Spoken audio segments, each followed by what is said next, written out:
하나님 말씀은 사무엘하 6장 13절에서 마지막 절까지 함께 보겠습니다.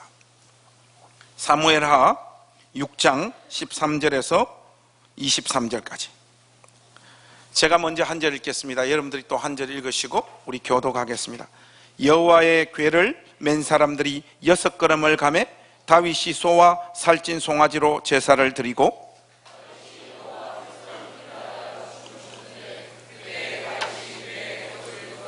다윗과 온 이스라엘 족속이 즐거이 환호하며 나팔을 불고 여호와의 궤를 메어 오니라.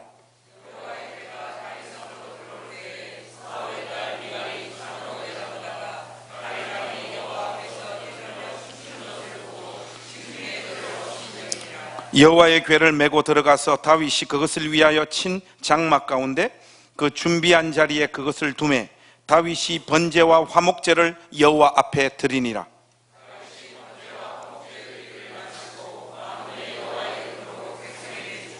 모든 백성 곧 온 이스라엘 무리에게 남녀를 막론하고 떡 한 개와 고기 한 조각 금포도 떡 한 덩이씩 나누어 주매 모든 백성이 각기 집으로 돌아가니라.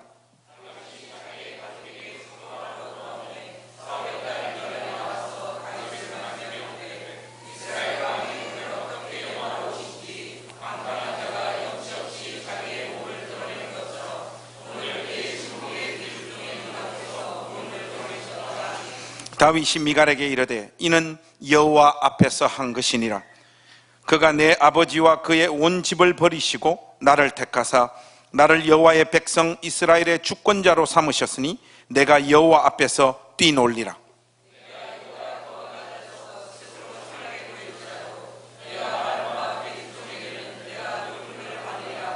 23절 우리 같이 하실까요?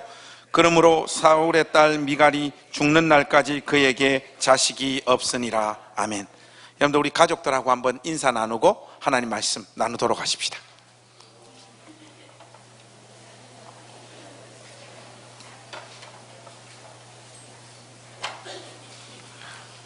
오늘은 여러분들과 언약궤에 관한 메시지를 나눌까 합니다. 사실 행신교회에서 신앙생활을 좀 하신 분들은 아마 오늘 이 본문이 굉장히 익숙할 겁니다. 특별히 6장 1절에서 12절 말씀, 이 언약궤가 옮겨오는 과정 속에서 등장하는 이 사건에 대해서는 우리 가족들이 잘 알고 있는 본문입니다. 왜냐하면 제가 외부에 나가서 하는 설교들이 4편에서 한 5편 정도가 있는데 그 중에 한 편이 오늘 이 본문입니다. 그러다 보니까 우리 가족들이 비교적 이 사무엘하 6장과 관련된 또 언약궤와 관련된 메시지에 대해서는 익숙한 편입니다. 반면에 설교하는 저의 입장에서는 우리 성도들이 오늘 이 본문 말씀을 마치 처음 듣는 것처럼 설교를 해야 되는 부담이 저 가운데 있습니다. 그래서 이 일이 적지 않은 고민이 되더라고요. 저는 성령님을 의지하기보다는 성도님들의 기억력을 의지하여 오늘 이 메시지를 전달할까 합니다. 과감하게 잊어주시고 아직까지 이 본문과 관련한 기억들이 여러분 머릿속에 남아있다면 다 잊어주시기를 주님의 이름으로 부탁합니다. 오늘 우리에게 주어진 이 본문도 사무엘 상하의 전체적인 구조 속에서 또 그 틀 속에서 살피는 것이 우리의 이해를 정신시켜 줄 것 같습니다. 여러분들이 기억하고 계실지 모르겠지만 사무엘상 4장 1절에서 7장 2절 그 단락이 언약궤와 관련한 이야기가 나왔었죠. 거기에 보면 이스라엘 백성들이 블레셋과의 전투에서 패배하여 하루아침에 3만 5천 명이나 되는 사람들이 죽었을 뿐만 아니라 하나님의 언약궤가 블레셋 진영으로 넘어가는 비극적인 사건들이 등장합니다. 이 슬픈 이야기의 반전이 어디에서 등장하느냐? 지난주에 우리가 살핀 본문의 내용이 사무엘하 5장 1절에서 12절입니다. 그런데 5장 13절에서 나머지 부분, 그 부분에서 블레셋의 이 패배를 극복하는 내용들이 등장합니다. 좀 더 정확하게 말씀을 드리면 사무엘하 5장 17절에서 6장 15절에 이스라엘 백성들이 블레셋에게 승리하고 하나님의 언약궤를 다윗 성으로 당당히 옮겨오는 이 내용을 그리고 있습니다. 특별히 제가 꽤 좋아하는 구약학자 윌리스라고 하는 분이 자신의 책에서 다윗이 언약궤를 예루살렘 성으로 가지고 오는 중요한 이유 두 가지를 소개하고 있는데, 이따가 제가 설득이 되어졌어요. 이 윌리스가 다윗이 이 언약궤를 예루살렘 성으로 가지고 오는 첫 번째 이유로 제시한 것이 무엇인가 하면, 여러분 잘 들으십시오. 언약궤를 예루살렘으로 가져오는 이유는 예배를 이스라엘의 중심으로 삼아서 북왕조 이스라엘 열지파와의 관계에서 자신의 왕권과 입지를 확실하게 강화하고 그들로부터의 지지를 얻기 위함이다, 이렇게 제시를 합니다. 이것이 어떤 시각에서 보면 너무나 인간적인 정치적인 술수 같아 보입니다만, 다윗이 생각할 때 남쪽과 북쪽의 국가 통합의 유일한 길은 그들의 마음과 중심이 하나님께 집중할 때만 모아진다라고 하는 마음을 먹었던 것입니다. 예배를 회복해서 모든 백성들의 마음을 한 곳으로 집중케 하기 위함이라는 이 윌리스의 주장은 성경을 통해서도 우리가 그 근거를 좀 찾을 수 있습니다. 여러분, 성경은 찾지 마시고요, 역대상 13장 3절 보시면 이런 말씀이 나와요. 우리가 우리 하나님의 궤를 우리에게로 옮겨오자. 사울 때에는 우리가 궤 앞에서 묻지 아니하였느니라, 이렇게 말하고 있습니다. 언약궤란 하나님의 임재의 상징이기에 이스라엘 백성들은 그 언약궤에 임재하시는 하나님 앞에서 하나님을 경외하는 자세로 자신들의 정체성과 삶의 방향을 항상 물어야 됐던 사람들입니다. 바로 그것이 구약식의 예배이죠. 이것이 사울 때에는 온전히 시행되어지지 않았다라는 말입니다. 다윗은 왕이 된 바로 그 시점에 가장 먼저 이 예배부터 회복해서 백성들의 마음을 통합하기 위하여 오늘 이 언약궤를 기럇 여아림에서 다윗성으로 옮겨오고자 한다, 윌리스가 이렇게 주장하고 있는 것입니다. 그리고 이 윌리스라고 하는 학자가 이 언약궤를 다윗성으로 옮겨오는 두 번째 이유는, 여러분 이것도 한번 잘 들어보십시오. 이스라엘의 유일한 참되신 왕, 하나님께 친히 복종하겠다라고 하는 다윗 자신의 마음의 표현이며, 여호와 하나님께서 예루살렘을 자신의 거처로 삼으셨다라고 하는, 선택하셨다라고 하는 사실을 상징적으로 분명히 백성들에게 표현하기 위함이다, 이렇게 말하고 있습니다. 이 주장에도 성경적인 근거가 있습니다. 이 언약궤가 시온성, 예루살렘성, 다윗성으로 일컬어지는 이곳으로 옮겨오는 그 이유에 대해서 성경이 이렇게 말하고 있어요. 이 부분은 좀 우리가 같이 한번 성경을 열어서 확인해 봤으면 좋겠습니다. 여러분, 시편 132편 13절에서 14절 말씀 한번 보십시오. 시편 132편 13절에서 14절입니다. 13절 14절 여러분들 우리 한 목소리로 한번 같이 읽어봤으면 좋겠습니다. 다 찾으셨죠? 같이 읽겠습니다. 여호와께서 시온을 택하시고 자기 거처를 삼고자 하여 이르시기를, 이는 내가 영원히 쉴 곳이라, 내가 여기 거주할 것은 이를 원하였음이로다, 이렇게 분명히 말하고 있지 않습니까?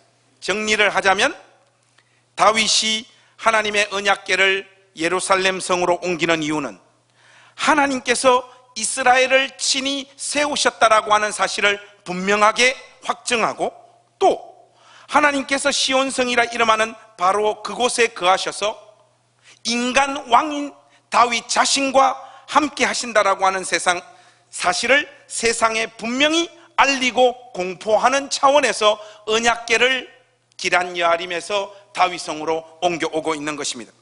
당연히 이 중요한 일을 다윗은 국가적인 프로젝트로 시행합니다. 오늘 우리가 읽은 이 본문과 평행 본문인 열왕기상 13장에 가보시면 백부장과 천부장들과 회의를 하고 제사장들과 선지자들과도 이 문제를 충분히 의논한 후에 이 일을 진행하는 모습을 우리가 확인할 수 있습니다. 그런데 이렇게 중요한 일에 차질이 발생합니다. 언약궤를 아비나답의 집에서 다윗성으로 옮겨오는 과정에서 아비나답의 아들 우사가 하나님의 궤를 만졌다가 하나님의 심판을 받고 그 자리에서 죽음을 당합니다. 이 죽음은 그냥 그 본문 내용만 보면 억울한 측면이 있어 보이는 죽음입니다만 사실은 하나님께서 친히 계시하시고 알려주신 하나님의 말씀을 모르고 있었기 때문에 발생된 문제. 언약궤는 레위 지파 중에서도 고아 자손들이 반드시 등에 메어서 옮겨야 하고 어떤 일이 있어도 이 언약궤를 직접적으로 터치하거나 만지면 안 된다라고 하나님께서 분명히 가르쳐 주셨습니다. 그렇게 말씀하셨고 또한 이스라엘 역사 가운데 하나님의 언약궤를 잘못 다루었다가 목숨을 잃은 수많은 사람들이 있었음에도 불구하고 우사는 이 명백하고 분명한 하나님의 말씀에 무지했거나 아니면 말씀을 무시했다가 황천길로 가는 주인공이 되는 자리에 서게 되어버립니다. 그는 하나님의 말씀에 어긋남에도 세 수레의 언약궤를 실어 옮겼고 자기 임의대로 언약궤를 붙잡았다가 하나님의 거룩하심을 범했다는 이유로 영원한 심판의 자리로 내몰리고 있는 것이죠. 자신의 집에 최소한 20년 동안 하나님의 언약궤를 보관하고 있었던 하나님의 언약 백성이 어떻게 하나님의 언약궤를 다루는 방법을 모를 수 있습니까? 그의 아비나답의 문제일 수도 있고 다 큰 성인이었던 우사와 아요도 자신의 책임에서 면제받을 수가 없습니다. 20년 동안 자기 집에 이스라엘 백성들이 보관하고 있어야 될 가장 중요한 물건인 이 언약궤를 그 다루는 방법도 모른 채 가지고 있다가 잘못 다루다가 죽음의 자리로 내몰리고 있는 이 어리석은 사람들을 한번 보십시오. 그럼에도 불구하고 여러분들이 어떻게 언약궤를 한번 만졌다고 하나님께서 한 사람의 생명을 빼앗아 갈 수 있느냐? 제가 여러분들이 확실하게 느낄 수 있도록 이 죄가 얼마나 큰 죄인지를 설명해 드리겠습니다. 제가 결혼한 지 지금 딱 20년이 되었습니다. 아직 세탁기 돌리는 법과 가스레인지를 다루는 법을 몰라요. 이제 자매님들의 눈빛이 경멸의 눈빛. 너는 죽어야 된다. 너는 살 가치가 없는 인간이다. 그거 확 느껴지시죠? 이런 거나 똑같단 말이에요.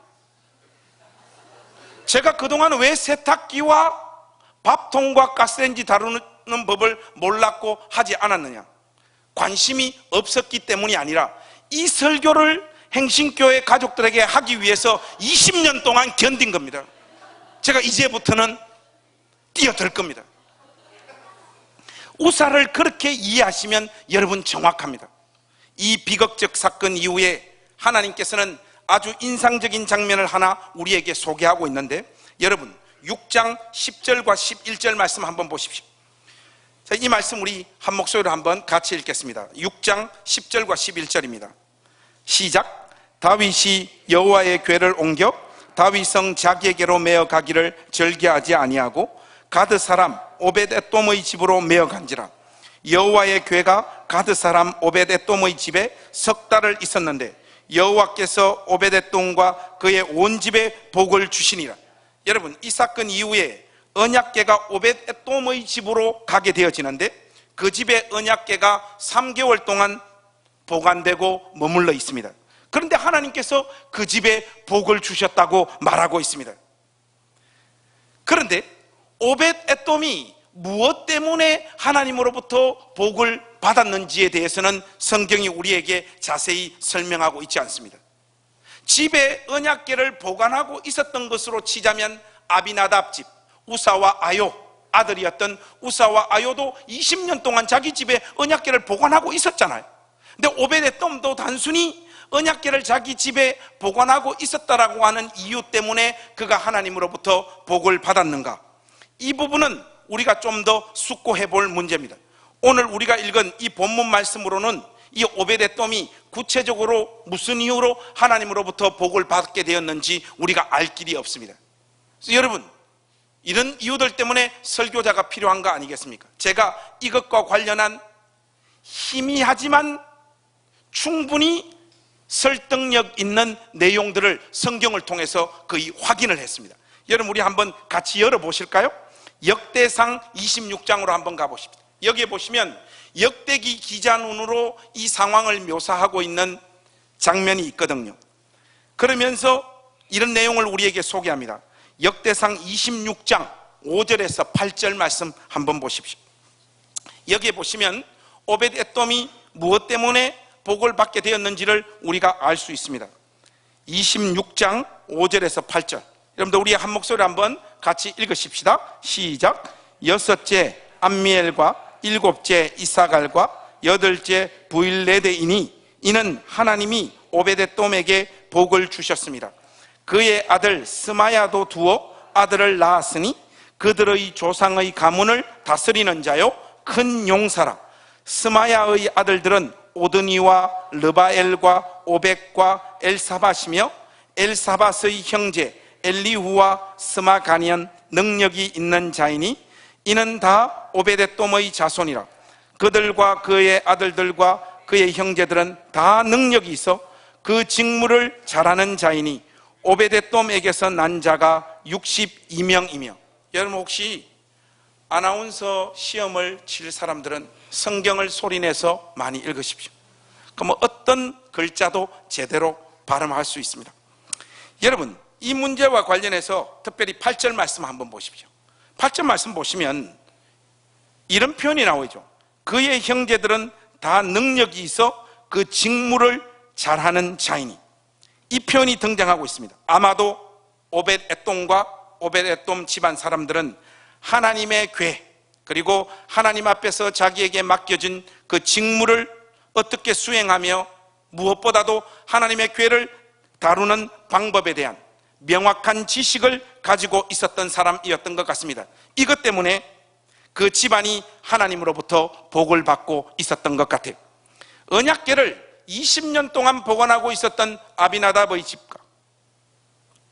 집은 아들들이 심판을 받아 죽는 자리로 내몰리고 3개월 동안 하나님의 언약궤를 보관하고 있었던 오베데돔 집안은 복을 받는 이 인상적인 스토리를 여러분 가슴속에 깊이 담아 두시기를 주님의 이름으로 부탁합니다. 예수를 믿은 연수는 자랑할 것이 결코 못 된다는 것입니다. 감히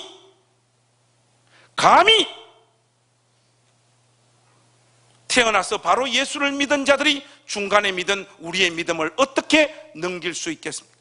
여러분들은 때를 죽어도 중간에 믿은 우리보다 믿음이 더 좋을 수 없습니다. 이렇게 이야기하면 여러분들 쪽에서 가지고 있는 또 무시무시한 모태신앙의 그 위대함을 설파하는 사람들이 있는데, 저의 경험인지는 모르겠습니다만 모태신앙 중에 신앙이 좋은 자를 저는 만나보지 못했습니다. 그래서 우리 교회 장로님들은 모태신앙은 안 세우도록 하겠습니다. 언약궤를 옮기다가 비극의 주인공이 된 우사, 그의 죽음을 생생하게 목격한 다윗은 그 마음이 얼마나 분했던지 베레스 우사 이렇게 외칩니다. 국가적인 행사를 진두지휘하는 자신의 부족함으로 인해 하나님의 백성이 죽게 된 비통한 마음을 이렇게 표현하고 있는 것이죠. 더 꼼꼼하게 챙기고 하나님의 지시에 충실했어야 했는데 대의 명분을 제대로 붙잡았다고 생각한 나머지 가장 중요한 디테일을 놓쳐버린 안타까움의 표현을 다윗이 베레스 우사 이렇게 표현하고 있는 것 같습니다. 이런 뼈 아픈 경험을 하고 다윗은 심기일전하여 다시금 다윗성으로 이 하나님의 언약궤를 옮기는 장면이 나오는데 12절 한번 보실까요? 이 12절은 제가 한번 읽겠습니다. 여러분들 눈으로 따라오십시오.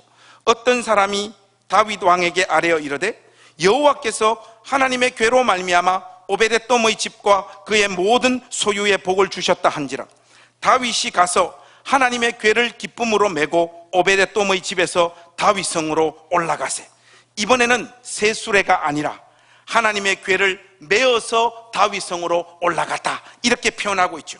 우사와 아요가 새 수레에 담아 옮길 때와 그 분위기가 완전히 달라지고 있습니다. 지난 시간에서 체험한 하나님에 대한 새로운 두려움이 그를 완전히 사로잡았고 영적으로도 만반의 준비를 마친 것 같아요.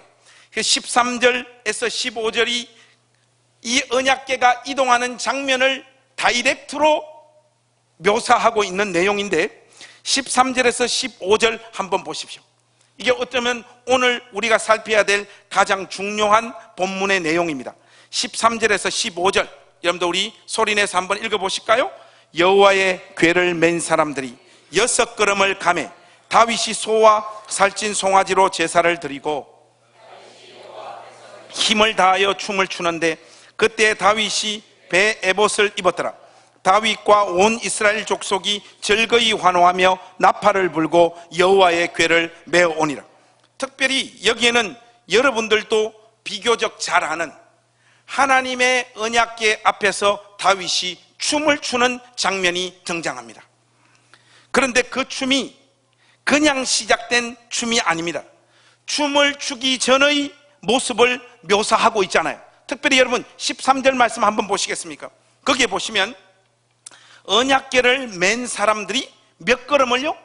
6걸음을 행보한 후에 소와 살찐 송아지로 하나님께 제사를 드렸고 그 후에 힘을 다하여 다윗이 춤을 추었다, 이렇게 말하고 있습니다. 이 행동은 히브리 원문으로 보면 단회적인 사건으로 일어나는 장면이 아니에요.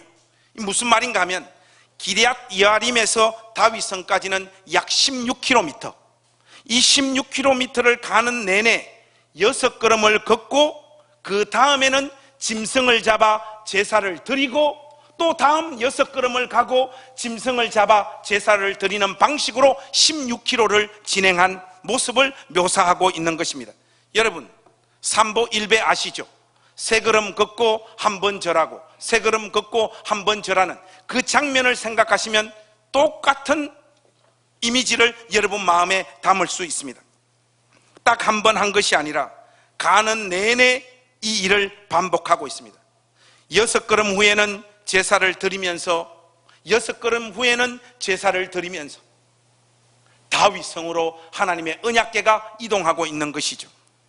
그런데 여러분 하필이면 왜 6걸음을 걷고 그 다음은 제사를 드렸는가? 7걸음 걷고 아니면 8걸음 걷고 난 다음에 제사를 드리면 안 되는가 하는 이런 유치한 차원의 질문을 여러분 마음에 던질 수 있으셔야 됩니다.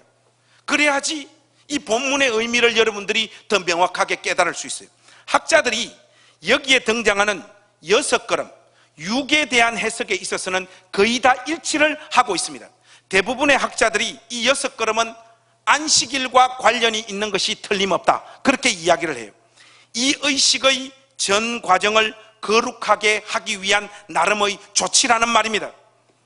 그러니까 다윗은 그의 힘을 다하여 6걸음을 갔고 그 후에는 하나님 없이는 단 한 걸음도 가지 않을 뿐만 아니라 갈 수 없음의 신앙을 고백하고 있는 것입니다. 또 한 번의 6걸음을 가기 전에 하나님께서 그에게 새로운 힘을 주실 것을 소망하면서 제사를 드리고 다시금 6걸음을 내딛고 있는 것이죠. 머릿속에 그 장면을 여러분 한번 그려보십시오. 이 거리를 가는 동안 계속해서 이 행동을 반복했다면 길거리는 짐승 잡은 피로 범벅이 되어져 있었을 것입니다. 그러니까 이 행진의 분위기와 다윗이 이 의식 다음에 하나님 앞에서 춤을 추고 있는 이 춤은 클럽에서 신나는 음악을 틀어놓고 춤을 추는 그런 종류의 것이 아니에요. 제가 청소년들과 청년들 집회에 가면 설교 끝나고 기도하고 난 다음은 꼭 찬양팀들이 올라와서, 요즘은 거의 기독교 청소년 청년들 집회가 마지막 가면 거의 나이트 클럽이에요. 멘트도 하나님 앞에서 다윗처럼 춤을 춥시다, 이렇게 이야기해요. 그리고 또 곡도 뭘 선정을 하는가 하면 다윗처럼 춤을 추면서 또 그 곡을 선정해서 아이들이 의미도 모른 채 춤을 추고 거의 발광에 가까운, 그 세상 애들은 클럽에 가서 춤을 추지만 우리는 찬송가를 틀어놓고 춤을 춘다. 그래서 요즘은 뭐 보니까 기독교에서도 EDM도 수용하는 분위기더라고.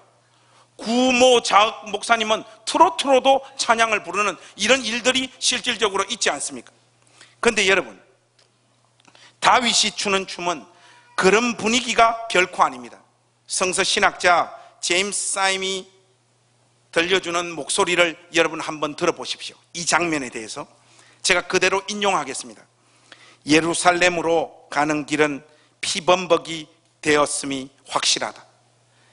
피로 얼룩진 시온의 길과 피로 흐르게 된 강, 도륙된 짐승들의 시체더미와 뜨겁게 타오르는 제단의 불은 다윗의 춤과 어울리지 않는 대비를 이루고 있었을 것이다. 뭔가 비장하고 피로 범벅되어진 그 길 위에서 다윗이 하나님 앞에서 춤을 추고 있는, 마치 이 두 이미지가 매칭되어지지 않는 그 장면을 여러분들이 머릿속에 떠올리면 정확한 이미지라고 생각되어집니다. 다윗은 이런 모습과 분위기 속에서 춤을 추며 6걸음 걷고 제사를 드리면서 시온성으로 나아갔던 것입니다. 이 처절하고 간절한 다윗의 춤을 보고 어리석은 그의 아내 미갈이 최종적으로 쏟아놓은 발언을 우리가 한번 살펴봐야 되는데, 여러분 20절에서 21절 말씀을 한번 보십시오. 이 말씀은 제가 한번 읽겠습니다. 다윗이 자기의 가족에게 축복하러 돌아오매 사울의 딸 미갈이 나와서 다윗을 맞으며 이르되, 이스라엘 왕이 오늘 어떻게 영화로우신지 방탕한 자가 염치 없이 자기의 몸을 드러내는 것처럼 오늘 그의 신복의 계집종의 눈앞에서 몸을 드러내셨도다 하니, 다윗이 미갈에게 이르되 이는 여호와 앞에서 한 것이니라. 그가 내 아버지와 그의 온 집을 버리시고 나를 택하사 나를 여호와의 백성 이스라엘의 주권자로 삼으셨으니 내가 여호와 앞에서 뛰놀리라. 미갈은 우사만큼 하나님에 대해 관심이 없고 무지한 여자였습니다. 그의 말이 그것을 증명하고 있습니다. 미갈의 말을 분석해 보면 그녀의 불만은 다윗이 왕의 신분에 맞는 품위와 채통을 지켰어야 했는데 너무 천박한 행동을 해버렸다는 것, 이것이 미갈의 말의 요지이죠. 미갈의 이런 태도가 왜 문제가 될까요? 그녀는 다윗이 누리고 있는 이 기쁨과 감격의 원천이 무엇인지를 확인했던 것이 아니라 인간왕 다윗의 직책과 지위에만 꽂혀 있었던 것이에요. 이것이 미갈의 가장 큰 문제입니다. 미갈은 하나님 앞에서의 다윗은 아랑곳 없고 백성들 앞에서의 다윗만을 생각하고 있는 것입니다. 이런 믿음과 의식 구조 속에서는 하나님 앞에서 자기 존재가 얼마나 연약하고 작은 자인지에 대해서는 결코 생각할 수 없습니다. 이런 자들의 특징은 항상 하나님은 자기의 심령 속에서 무늬로만 존재하고 핵심은 자신의 위신과 체면과 자존심에 꽂혀 있는 자들이에요. 신앙도 결국은 이 모든 일들을 확보하기 위한 하나의 도구로만 작용하고 있는 것이죠. 때려 죽어도 이런 자들은 십자가를 지고 자기 자신을 부인하는 자리로 나아갈 수가 없습니다. 하나님은 이런 미갈의 사고방식을 용납하지 않습니다. 그 증거가 죽는 날까지 그녀의 태에 자식을 허락하지 않는 방식으로 하나님께서 미갈의 잘못을 책망합니다. 23절에 분명히 그러므로 사울의 딸 미갈이 죽는 날까지 그에게 자식이 없으니라 이렇게 말하고 있습니다. 창세기 여러분 2장에 보시면 천지창조 이후에 하나님께서 이 세상을 지으시고 축복하시죠. 생육하고 번성하여 땅에 충만하라. 이것은 천지창조 이후의 세상을 축복하는 내용으로 끝나는 것이 아니라 구약 성경에서 하나님을 경외하고 사랑했던 자에게 하나님께서 복을 주시는 하나의 패턴이요 공식이 됩니다. 그래서 구약 성경 안에서는 하나님 경외하고 사랑하는 자에게 그 집안의 자식을 많이 허락하는 방식으로 하나님께서 그 가정을 축복하셨어요. 이때 당시에는 여자가 자녀를 가지지 못한다라고 하는 것은 하나님께서 한 여자의 인생에 쏟아부으시는 가장 큰 저주에 해당되었죠. 미갈의 마음을 더 깊이 파고 들어가 보면 실은 다윗의 위신과 채통을 걱정하고 있는 것이 아니에요. 자신이 왕의 왕비인데 자칫하면 그 지위를 마음껏 누리지 못하면 어쩌나 하는 마음이 깔려 있는 것입니다. 왕이 사람들에게 위엄을 갖추고 능력을 보여주고 탁월함을 시전할 때 자신도 그런 왕의 아내로서 동일한 힘을 소유할 수 있는 것 아니냐, 이 생각이 지금 이 말을 쏟아놓고 있는 것입니다. 결국 미갈은 왕비라는 자신의 위치 때문에 다윗을 조롱하고 있는 것이, 21절과 22절 말씀을 여러분 다시 보시면 다윗의 반박이 등장하고 있는데, 이 반박의 내용을 한번 보십시오. 다윗이 지금 제대로 열을 받아버렸습니다. 인간적인 분노도 있었겠지만 하나님이 누구신지에 대해 무지한 미갈을 보니 다윗의 가슴 속에서 천불이 올라왔던 것 같습니다. 21절 말씀에 보니까 다윗이 미갈에게 이르되 이는 여호와 앞에서 한 것이니라. 그가 내 아버지와 그의 온 집을 버리시고 나를 택하사 나를 여호와의 백성 이스라엘의 주권자로 삼으셨으니 내가 여호와 앞에서 뛰놀리라. 내가 이보다도 더 낮아져서 스스로 천하게 보일지라도 내가 말한 바 계집종에게는 내가 높임을 받으리라 한지라. 지금 다윗은 여호와 앞에서 자기 자신이 어떤 존재인지를 제대로 성찰하고 있는 것이에요. 그는 하나님이 사울을 버리시고 자신을 택하여 이스라엘의 왕이 되게 하셨음을 제대로 인식하고 있습니다. 하나님이 왕이 되게 하셨기에 하나님 앞에서의 자기 자신은 아무것도 아니라는 것이, 그래서 여러분 21절에 똑같은 표현이 두 번 반복되어지고 있는 것이 있지 않습니까? 여호와 앞에서, 여호와 앞에서 두 번이나 그 표현을 반복하고 있지 않습니까?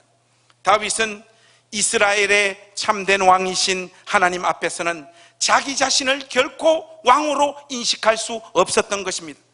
여호와 앞에서는 지극히 작은 한 마리의 양이며 갓난 아기와 같은 존재이기에 하나님 앞에서는 그 어떤 모습도 부끄럽지 않다라고 하는 것이 다윗의 항변인 것이, 다윗은 이제 예루살렘에 친히 자정하셔서 이스라엘 전체를 용사와 왕으로 친히 통치하시는 하나님의 일하심에 감격하고 기뻐하고, 그 기쁨과 감격을 다 표현할 길이 없는 그 표출 방법이 하나님 앞에서 마치 넋이 나간 사람처럼 춤을 추는 모습으로 표현하고 있는 것입니다.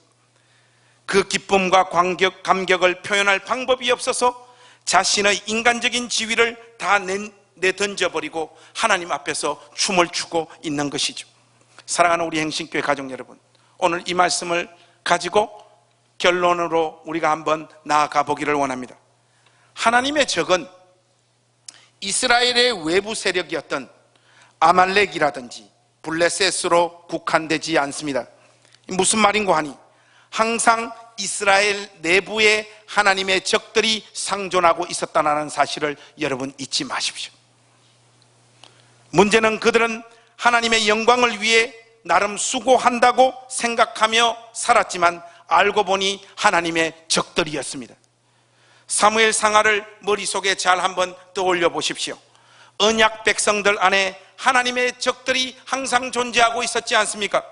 그들은 끊임없이 자기 방식대로 하나님을 이해하고 하나님을 섬깁니다. 홈니와 비느하스가 그러했고, 엘리가 그러했고, 사울이 그러했고, 스루야의 아들 특히 요압이 그러했고, 아브넬과 이스보셋이 그러했고, 오늘 본문의 주인공인 하나님의 언약 백성인 우사와 미갈도 그러했지 않습니까?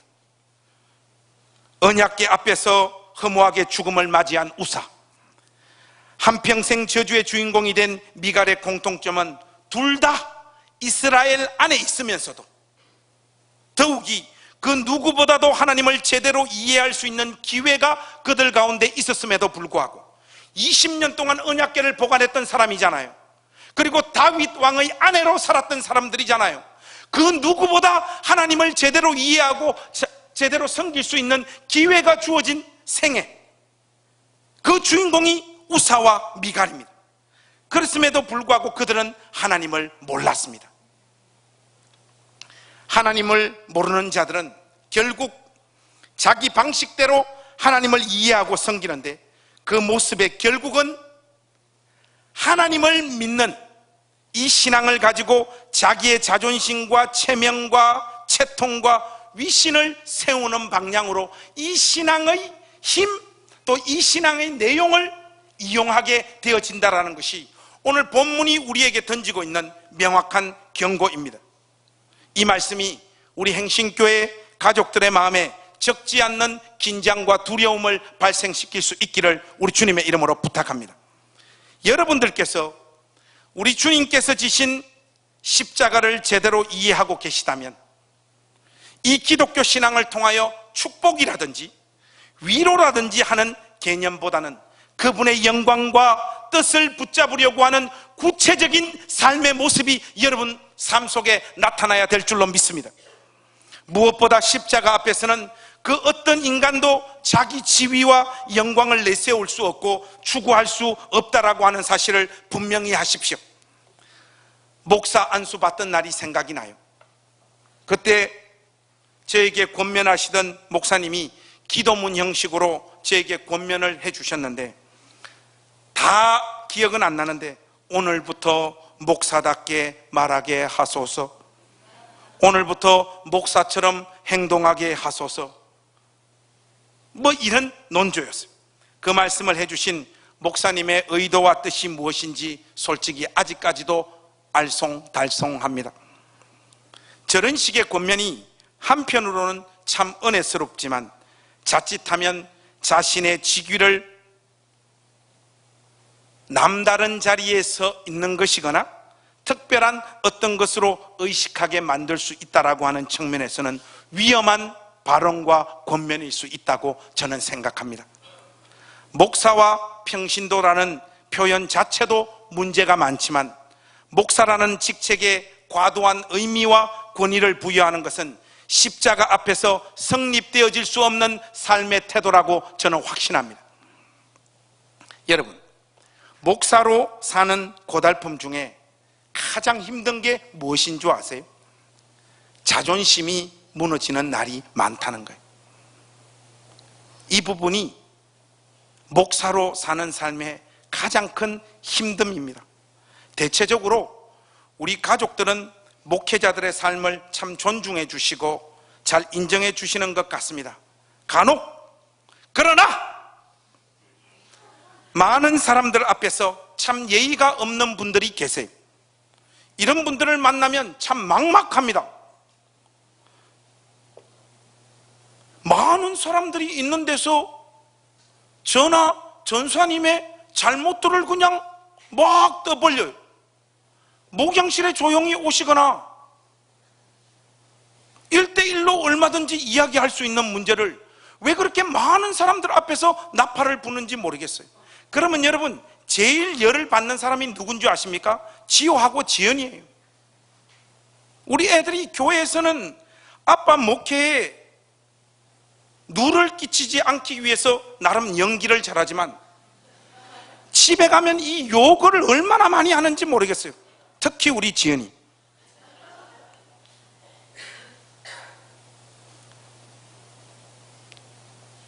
많은 사람들 앞에서 저의 허물과 전사님의 허물을 그렇게 나팔 불면 뭘 어떻게 해야 됩니까? 목사라서 띵하게 그 말을 그냥 받을 수밖에 없죠. 그 앞에서는 웃으면서 하하, 지사님 그러셨습니까? 예, 알겠습니다. 이러고 집에 오지만 집에 오면 있지 않습니까? 이런 개쌍놈의 새끼 저걸 죽여버려 말어, 이런 말들이 막 나옵니다. 꼴도 보기 싫죠. 그러다가 언어가 갑자기 어디로 흘러가는가 하면요, 집사놈이 감히 내게 이래라 저래라 하네, 이렇게 흘러갈 때가 많습니다. 이거 지금 뭐가 문제냐? 목사로서의 체면과 채통에 손상을 입어서 이런 반응들이 터져 나오는 거죠.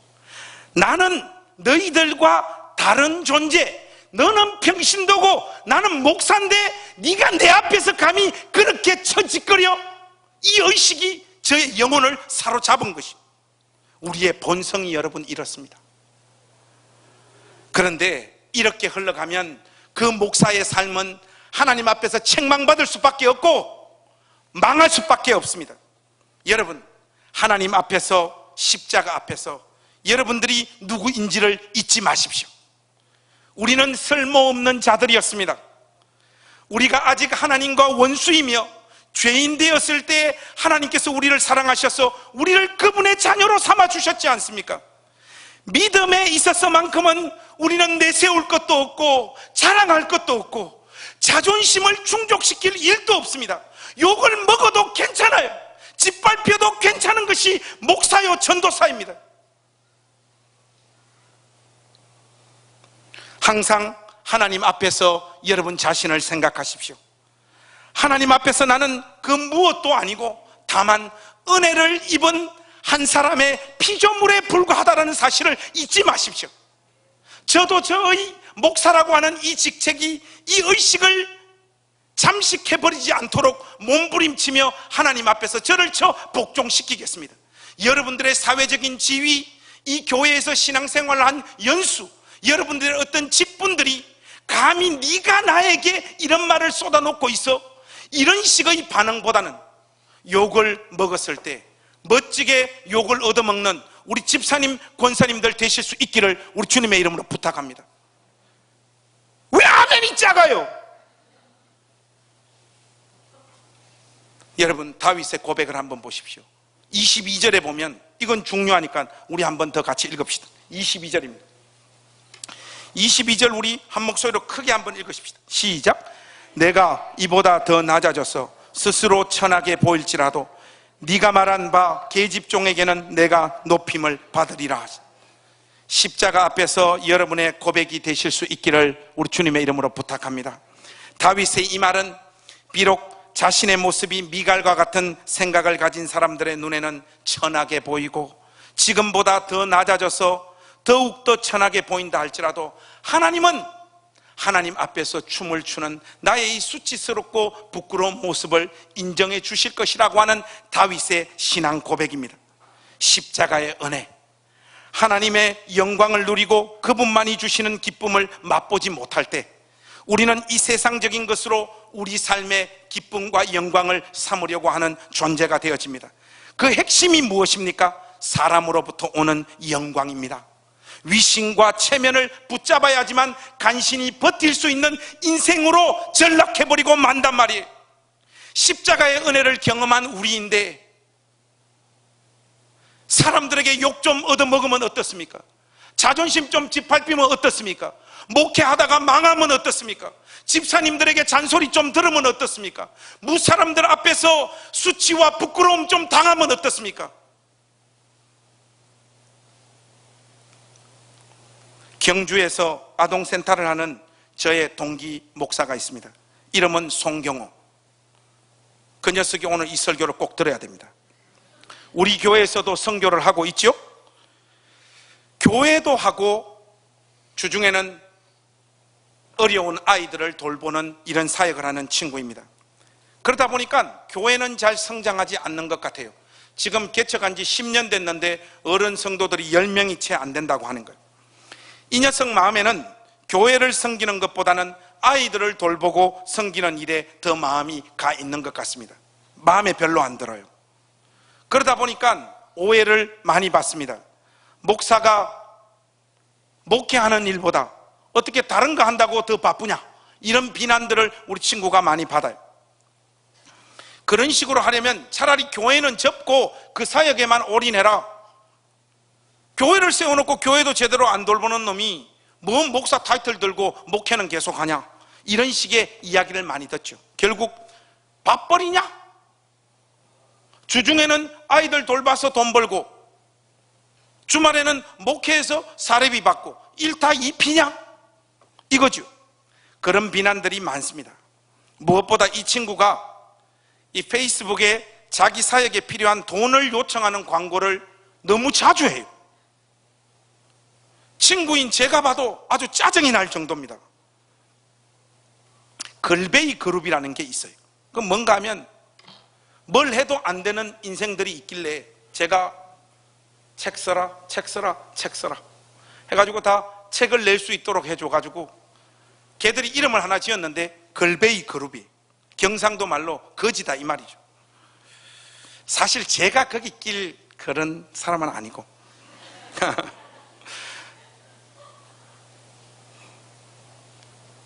그러다 보니까 이미지가 같이 묻어가는 경향이 있어요. 그 우리 친구가 자기 사역을 하기 위해서 여러분 후원 좀 해주십시오, 아이들 도와주십시오, 이런 광고들을 너무 많이 하니까 저에게로 사람들이 연락이 와요.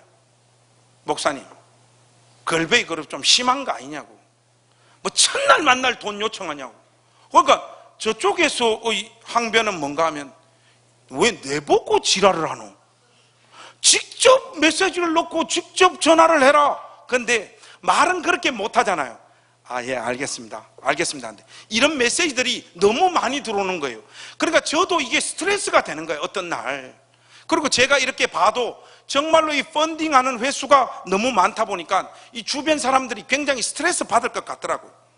그래서 제가 친구에게 전화했습니다. 경호야, 답답하다. 야, 좀 작작해라.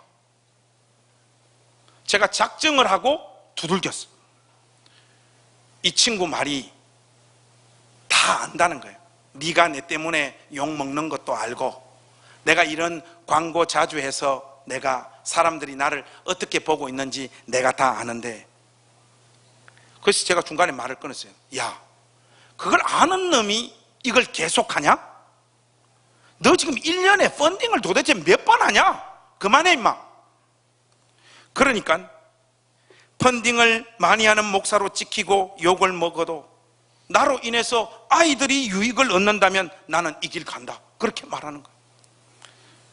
여기 막 저도 모르게 순간 설득이 되어버렸어요. 온갖 비난이나 오해를 다 받더라도 내 관심은 아무것도 해볼 수 없는 아이들이 자기 꿈을 향하여 한 걸음 걸어갈 수 있다라면 나는 온갖 욕 다 먹고 갈 거다.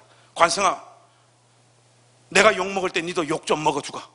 딱 그렇게 이야기하는데, 욕을 하려고 전화를 했다가 경호야, 우리 한 길 가자 하고 전화를 끊었습니다. 나는 끝까지 이 길 걸어가서 내 욕 그렇게 먹고 돈 밝히는 놈, 펀딩 많이 하는 놈, 거지처럼 사는 놈, 남 호주머니 털어가지고 먹고 사는 놈, 그런 욕 듣더라도 나의 이 사역과 삶으로 끝까지 아이들을 섬겼던 사람으로 그렇게 나는 살다가 죽을란다. 관성아, 무엇보다도 이 말을 누가 해줬는가 하면 2년 전에 네가 경주 부흥에 왔다가 경주역에서 내가 사람들에게 도와달라는 말을 전혀 못하겠다고 하니까 네가 해준 말 아니냐, 그렇게 이야기하는. 그때 무지 감동과 도전을 받고 나는 이렇게 가는 거다. 니도 나를 그런 식으로 보냐? 사실 그렇게 봤는데, 그러니까 전화를 했죠. 이 순간 움찔했지만 무슨 소리냐, 딴 사람 다 그렇게 보더라도 나는 너를 그렇게 안 본다. 사랑하는 행신교회 가정 여러분, 우리가 뭡니까 여러분? 여호와 앞에서, 십자가 앞에서 우리가 도대체 뭡니까? 우리의 자존심, 우리의 직책, 우리의 능력, 열심히 죽을 힘을 다하여 살아온 내 삶의 이력, 그래서 내 손에 쥐고 있는 그 어떤 무엇으로 여러분의 이미지를 만들지 마십시오. 여러분은 십자가 앞에서 죄인들입니다. 하나님의 원수요 죄인이었을 때 그리스도께서 우리를 위하여 피 흘려 주시지 않으셨다면 우리는 영원한 심판의 자리에 떨어질 수밖에 없었던 자라고 하는 이 사실을 죽는 그 순간까지 여러분 심장에 새겨놓고 사십시오. 오늘 저는 여러분들과 함께 마지막으로 고린도전서 4장으로 가서 오늘 이 설교를 마무리 지을까 합니다. 특별히 여러분, 제가 우리 친구 이야기해 준 이 내용을 여러분 머릿속에 좀 잘 떠올리셔서 이 말씀 우리 한번 같이 보겠습니다. 고린도전서 4장 7절, 13절 한번 우리 같이 4장 7절에서 13절까지 여러분들 우리 한 목소리로 우리 쭉 같이 한번 읽겠습니다. 시작. 누가 너를 남달리 구별하였느냐? 내게 있는 것 중에 받지 아니한 것이 무엇이냐? 내가 받았은즉 어찌하여 받지 아니하는 것 같이 자랑하느냐? 너희가 이미 배부르며 입이 풍성하며 우리 없이도 왕이 되었도다. 우리가 너희와 함께 왕노릇하기 위하여 참으로 너희가 왕이 되기를 원하노라.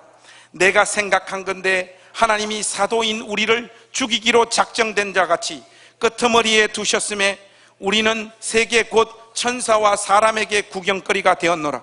우리는 그리스도 때문에 어리석으나 너희는 그리스도 안에서 지혜롭고, 우리는 약하나 너희는 강하고, 너희는 존귀하나 우리는 비천하여 바로 이 시각까지 우리가 줄이고 목마르며 헐벗고 매맞으며 정처가 없고 또 수고하여 친히 손으로 일을 하며 모욕을 당한 적 축복하고 박해를 받은 적 참고 비방을 받은 적 권면하니 우리가 지금까지 세상의 더러운 것과 만물의 찌꺼기 같이 되었도다.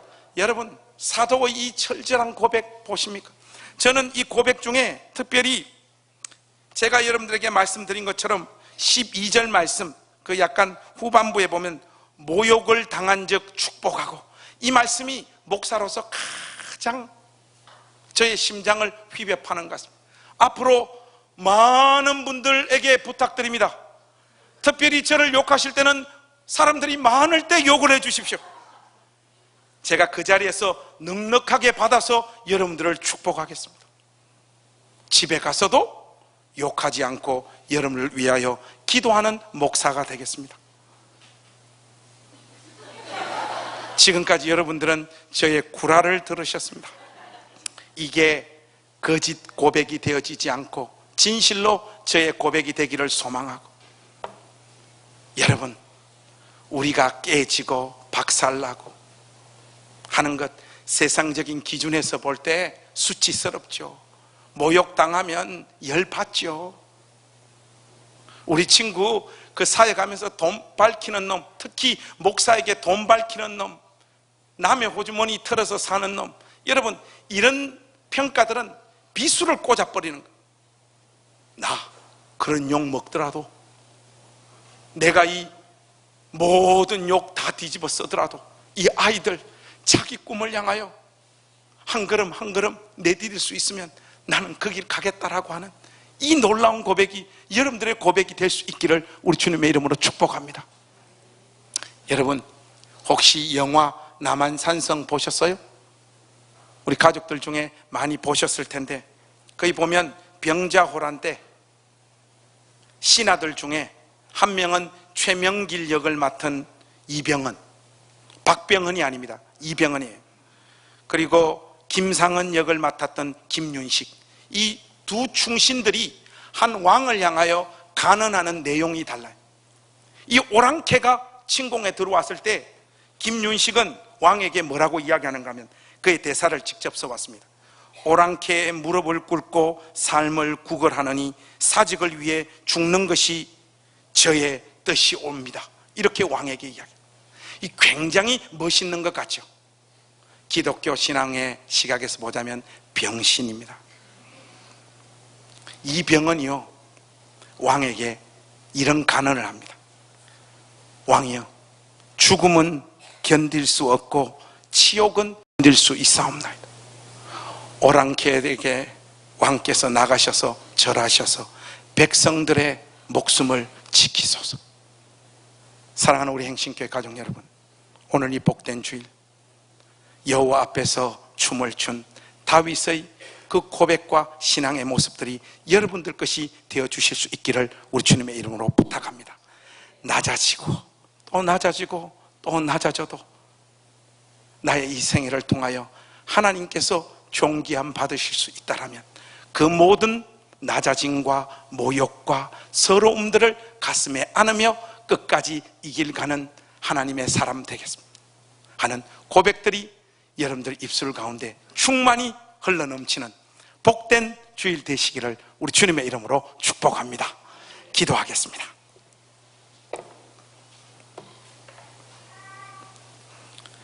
하나님, 주님의 몸된 교회 안에 몸을 담고 있으면서 하나님이 누구신지도 모르고 십자가의 의미도 모른 채 이 기독교 신앙을 우리의 위신과 체명과 채통과 영광을 위하여 이용하고 사용하려고 했던 우리를 용서하여 주시고, 하나님 안에 있는 그 기쁨, 그 감격 붙잡고 우리의 삶이 그 어떤 자리로 내몰리더라도 끝까지 신실하게 이 믿음의 걸음 걸어가는 우리 모든 행신교회 가족들 될 수 있도록 은혜 베풀어 주시옵소서. 예수님의 이름으로 기도하옵나이다. 아멘.